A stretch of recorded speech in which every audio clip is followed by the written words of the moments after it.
Try to examine a drop of pond water under a microscope. What do you notice?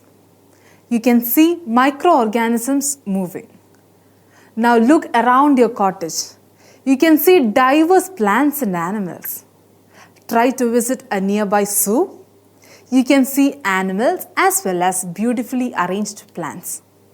There is a diversity of flora and fauna to be explored. Let me ask you a question. Are there any living organisms in soil? Think for a moment. You can notice diverse organisms in a handful of soil too. Let's define biodiversity. As you can see on the screen, biodiversity can be termed as a sum total of life forms which are biological in nature. There are almost 1.7 to 1.8 million known species. According to a recent estimate characterized by scientists as the most precise ever, the natural world comprises roughly 8.7 million species. Some creatures are so small that they are invisible to our naked eye, while others are huge.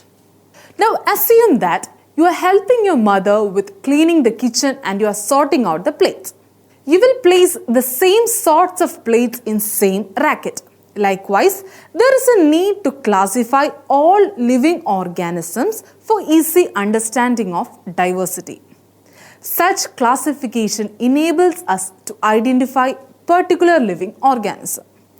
By thus, it allows us to learn the similarities and differences between different organisms. So, do you know how could we classify organisms? Does a cat belong to a macaws group? Do they share any features in common? No, right? We group organisms based on certain observed characters and similar features.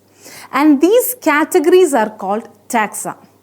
In relation to this taxa, the process of classification is called taxonomy. It is a theoretical approach. In detail, taxonomy can be defined as a study which includes identification, nomenclature, classification of organisms based on external and internal structure, cell structure, development process, and ecological details.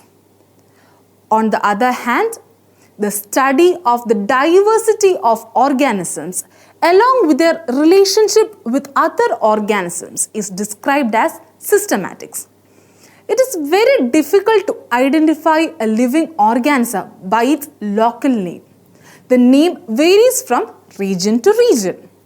Sometimes the same common name may be used for different kinds of animal.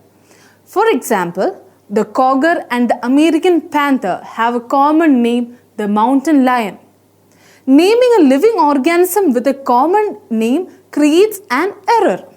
So, to minimize the errors, we need a standardized method for naming living organisms.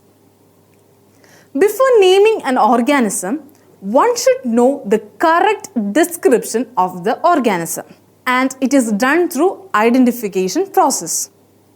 Nomenclature is a process of naming an organism based on certain rules. To give each living organism a scientific name, scientists have designed a set of guidelines.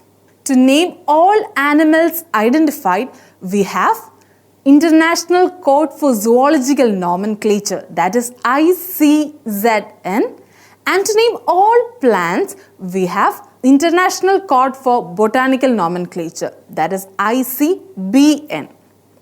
The scientific name ensures that each living organism's name is unique. Let us now check the components of a scientific name. First and foremost, we write the generic name followed by a specific epithet. Such a naming system with two components is known as binomial nomenclature. And it was given by Carlos Linnaeus, the father of modern taxonomy, and is used by biologists all over the world. You need to note that there are certain rules to be followed while writing this nomenclature. The first rule is that when handwritten, both are separately underlined. That is, the genus name and the species name are separately underlined. And while printed, they are typed in italics. The next point you need to note that the generic name should start with a capital letter and the specific name should start with a small letter. And in some cases, author's name is also abbreviated. For example, Homo sapiens Lin. It denotes that Linnaeus was the first scientist to describe this particular species. Let's find out some more scientific names. Camera lens is a scientific name for the organism which belongs to the genus Camera and species Camera lens. Vini vidi vici is a scientific name of conquered lorikeet which belongs to the genus Vini and the species Vini vidi vici. Now, let me ask you a question. Do cats, dogs, butterflies and fish belong to a common ancestor? Let's find out in the next video. So to wrap up, our planet is rich in biodiversity. Living organisms are categorized into groups known as taxa for easier and better understanding. The process of classification of organisms is known as taxonomy. Systematics is a branch of biology concerned with understanding evolutionary history, identification as well as classifying species. In binomial nomenclature, there are several rules to follow. Identification, characterization, categorization and nomenclature are the critical elements of taxonomy.